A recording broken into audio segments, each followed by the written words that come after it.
Revived Luton hoping to send Chelsea crashing out the FA Cup. Kenilworth Road will shake and rattle, and when Luton Town get on a roll against the world champions, it may well feel as though the roof is going to come off the ramshackle old place. With a plush new stadium inching ever closer, the Hatters' home of the last 117 years may not get to witness too many more occasions like tonight's FA Cup fifth-round tie with Chelsea.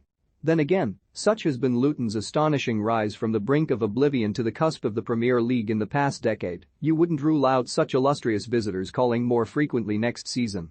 Such an attractive cup tie, which will be televised live on BBC One, comes as a nice little bonus for Luton, and this has pretty much gone under the radar for many. They are sixth in the Championship and eyeing up the Premier League. The riches that would accompany promotion, even if it's just a one-season stay, would be transformative for a club that played non-league football as recently as 2014. Luton were relegated from the Championship in 2007, dropped like a stone through League One, and were then booted to the foot of League Two in 2008-09 courtesy of a 30-point deduction, the highest ever handed out by the Football League, for entering administration for the third time in 9 years. One of those resulted from the absurd 55-day ownership of businessman John Gurney, who proposed renaming the club London Luton to match the local airport, planned to build a 70,000-capacity stadium on concrete rafters above the M1 and surrounded by an Formula One track, and wanted to merge the club with Wimbledon. Though dropping into the National League brought stable supporter-led ownership, the club's agony was prolonged by 2 lost playoff finals and 1 semi-final. Luton Town vs Chelsea FA Cup fifth round. Wednesday 7:15 p.m. live on BBC One, website and iPlayer. Finally, in 2014, they won the division and returned to the EFL. Since then, Luton have gathered real momentum and today find themselves more than able to hold their own amidst a mass of former Premier League clubs in the second tier. With Kenilworth Road's capacity not too far north of 10,000 and no super-wealthy benefactor, of course Luton struggle to compete financially with the likes of Fulham, Bournemouth, and West Bromwich Albion.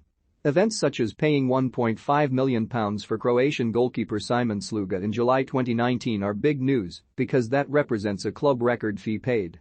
But that sum is considerably lower than the equivalent of most championship peers. But they succeed because manager Nathan Jones doesn't complain about having one of the smallest budgets in the championship, instead grafting a way to produce a side that's tight-knit, tough to beat and increasingly successful. As Jones told Sportsmail back in November, if you compare budgets, we have to bloody the nose against pretty much everyone we come up against. But we don't see it like that, we don't harp on about the size of our budget. That's never been the case. We've always believed in our work and our recruitment above our ability to pay certain wages. As long as it stays that way, we will be able to compete at this level. How many we will be able to punch on the nose and hurt, that depends on our work, players adapting, luck and God's will on the day. The Welshman, 48, whose regular references to God reflects a devout personal faith, came to Luton in January 2016 when they were fighting relegation in League Two. After a playoff failure in 2017, Jones led them to automatic promotion into League One 12 months later. He then left for Stoke City midway through another promotion campaign, but, similarly to when Eddie Howe left Bournemouth for Burnley, an ill fortune before coming back, Jones would return home 18 months later to save Luton from championship relegation. Last season they finished 12th, with their points tally of 62, Luton's highest in the second tier since 1981-82. The club has risen almost as rapidly as they fell. This time around, they have found enough consistency to position themselves in the playoff places with 13 rounds of the season left. But nothing is assured amid a congested upper half that sees Huddersfield in third separated from Millwall in 11th by just 10 points and the sands shifting with every set of games. 3 consecutive wins over West Brom, Stoke, and Derby have given Luton plenty of momentum ahead of Wednesday's test against Thomas Tuchel's European champions, who won't be given an easy ride with a boisterous atmosphere expected within a claustrophobic ground. Tuchel is known for being an expressive touchline presence, but Jones' passion will certainly catch the eye of the casual TV viewer. That passion will probably give me a heart attack in the end, but I enjoy my work, I'm very passionate about it and I'm driven, he said on the eve of the game. The big thing is that when you believe and you have faith in something, then ultimately you'd probably die for it. That's what martyrdom is, metaphorical martyrdom, because I sacrifice every part of my life to the detriment sometimes of others. Alongside Jones will be his assistant Mick Harford, the former forward who represented both clubs and returned to the dugout in January after completing a course of radiotherapy after a prostate cancer diagnosis. If Luton are to cause an almighty upset, they'll look to 13-goal leading scorer Elijah Adebayo to bully the Chelsea backline and the craft of Cameron Jerome and Harry Cornick to unpick it. Midfielders Luke Berry and Pelly Mpanzu are listed as doubtful for the match, but everyone will be relishing the chance to rough Chelsea up.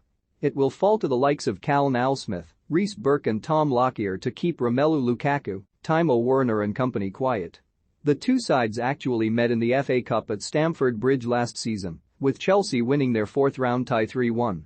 After their Carabao Cup final disappointment on Sunday, Chelsea will be desperate to avoid crashing out of another cup competition in a tie that must be settled on the night. But Luton striker Danny Hylton nicely summed up the kind of test of character that awaits them at Old School Kenilworth Road.